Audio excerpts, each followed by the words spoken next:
Olá pessoal, me chamo Giovana, estou aqui para falar um pouco sobre a perícia toxicológica. A perícia toxicológica, a toxicologia forense, ela é uma ciência de extrema importância. Através dela a gente consegue detectar, os toxicantes nocivos no organismo. Dá para detectar várias coisas, drogas, envenenamento, embriaguez, ingestão de drogas, ilícitas e muito mais. Muito bom dia, eu sou o aluno Assis Ferreira do curso de Investigação Forense e Perícia Criminal. Estamos aqui na aula de Perícia Toxicológica na prática interdisciplinar. Estou aqui para falar um pouco também sobre o assunto bafômetro. O bafômetro é um aparelho que permite determinar a concentração de bebida alcoólica analisando o ar exalado dos pulmões de uma pessoa. É também conhecido pela denominação técnica etilômetro, devido às reações que envolvem o álcool etílico presente na baforada do suspeito e um reagente. Todos os tipos de bafômetros são baseados em reações químicas e os reagentes mais comuns são dicromato de potássio e células de combustível. A diferença entre estes dois reagentes é que o dicromato muda de cor na presença do álcool, enquanto a célula gera corrente elétrica. Os mais usados pelos policiais no Brasil é o de célula de combustível. A química deste bafômetro você vê a seguir. 1. Álcool expirado reage com o oxigênio presente no aparelho. Esta reação ocorre com a ajuda de um catalisador. 2. Ocorre a liberação de elétrons de ácido acético e de íons de hidrogênio. 3. Os elétrons então passam por um fio condutor, gerando corrente elétrica. Um chip presente dentro do aparelho calcula a porcentagem e dá a concentração de álcool no sangue. Quanto mais álcool, maior será a corrente elétrica. E não existe desculpas para se negar a fazer este teste, como por exemplo, recusar soprar o canudinho por ele estar contaminado. Ele é descartável e tem uma válvula que impede que o ar de dentro volte para a sua boca. Dizer que não consegue assoprar, é preciso 1,5 litros de ar para fazer a medição, é o equivalente a um sopro de 5 segundos. E mais, não adianta tentar disfarçar o hálito, mascar chiclete, tomar azeite, etc. Todas essas armadilhas não impedirão de perder a carteira e ter o veículo apreendido. Todas essas informações são por Lídria Alves, graduada em Química, na equipe Brasil Escola. Bom dia a todos, essas são as minhas informações sobre o bafômetro, como é conhecido popularmente no nosso Brasil, na nossa comunidade, em todo o país. Um abraço, tchau. Eu vou fazer aqui um complemento ao que o meu amigo Ferreira falou, que foi sobre a questão do bafômetro, O bafômetro hoje ele é opcional para os motoristas, Você pode realizar o teste, como você também pode se recusar a fazer. Só que a recusa do teste é um pouco complicada, porque ela está prevista no Código de Trânsito Brasileiro, no artigo 165-A, como uma infração gravíssima. Ela gera as mesmas penalidades do artigo 161, que fala sobre a lei seca, É importante reforçar que a recusa do teste, do bafômetro, ela é uma infração administrativa, Ela gera penalidade de medidas administrativas, como a multa, a suspensão do direito de dirigir, o recolhimento da CNH, Na legislação do Código de Trânsito Brasileiro, o uso do aparelho para detectar a presença do álcool no organismo dos motoristas é permitido para fins de fiscalização no trânsito, né? O objetivo dele é inibir a prática de beber e dirigir, evitando acidentes fatais, né, no trânsito, prejuízo físico, prejuízo material, que além da pessoa causar a si própria, causa também a terceiros, né? As pesquisas, elas comprovam que em 2021, mais de 50% dos acidentes de trânsito ocorridos no Brasil envolvem os motoristas alcoolizados, né? E com essa chegada da tolerância zero da lei seca, né, para a utilização do bafômetro, a prática dessa recusa do teste passou a ser mais corriqueira no dia a dia, né? E levou à criação da questão do artigo 165A, né? E as penalidades são desde medidas administrativas como multas, né? Além de ser uma multa gravíssima e multa em dinheiro, né?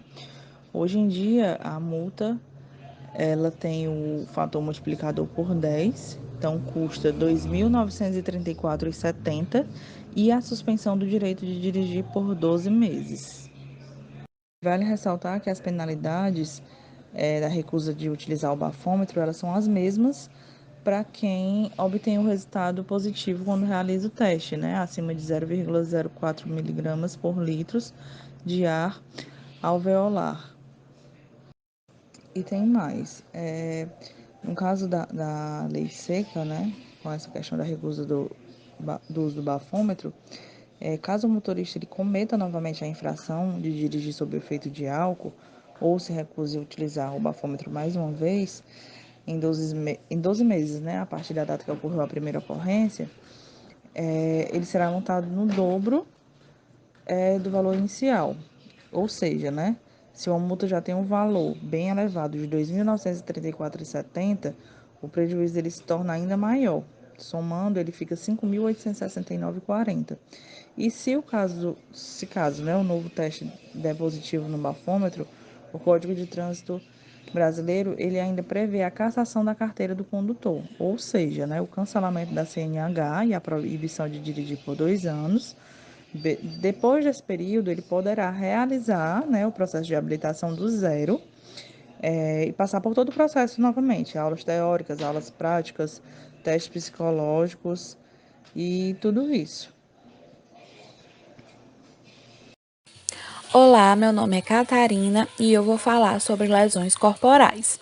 O crime de lesão corporal está inserido no capítulo dos crimes contra a vida, no artigo 129 do Código Penal, que pune a conduta de alguém ofender a integridade física ou a saúde de outra pessoa.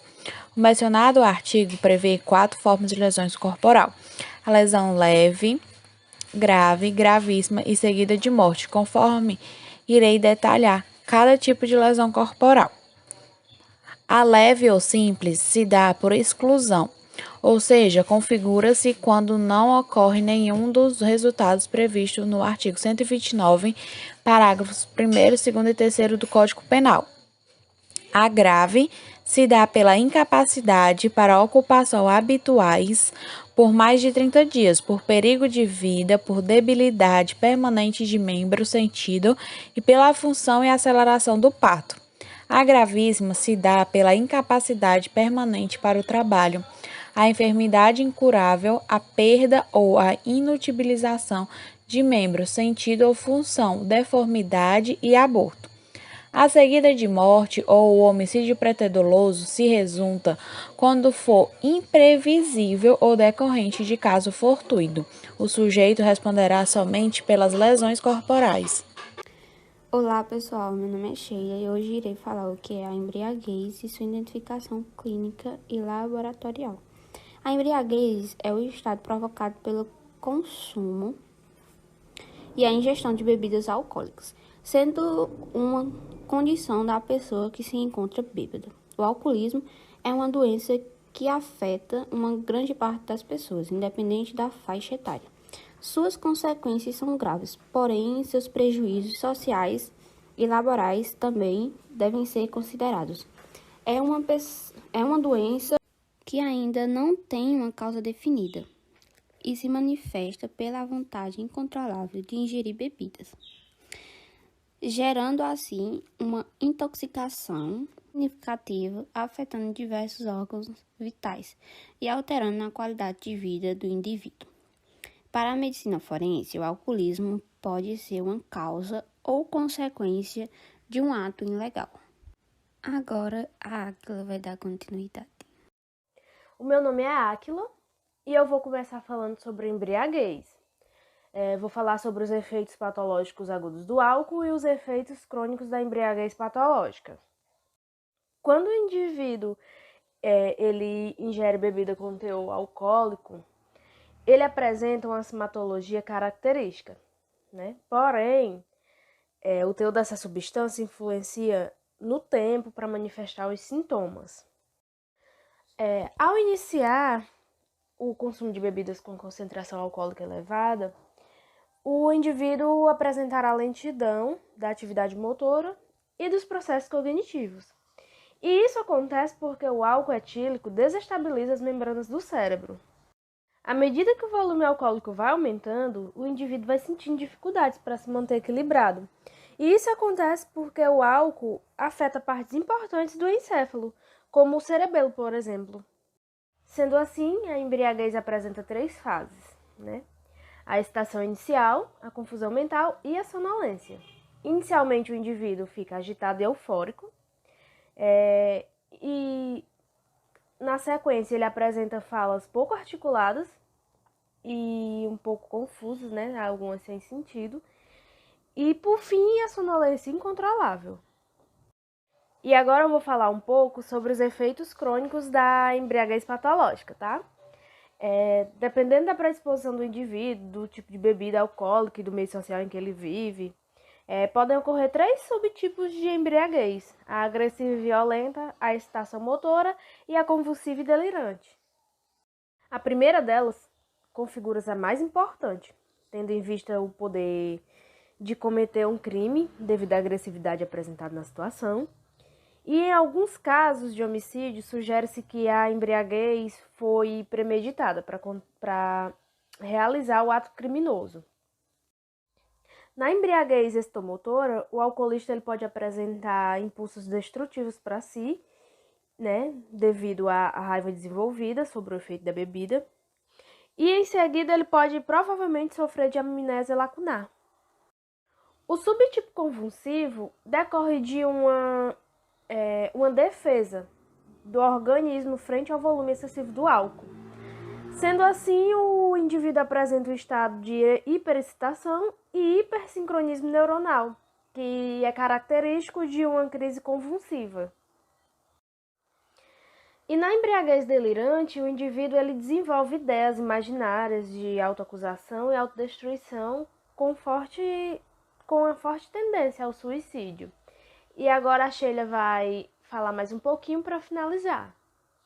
Já na identificação clínica e laboratorial, o seu diagnóstico de embriaguez deve ser feito por meio de análises sintomáticos e exames laboratoriais para identificar a presença de álcool etílico no sangue.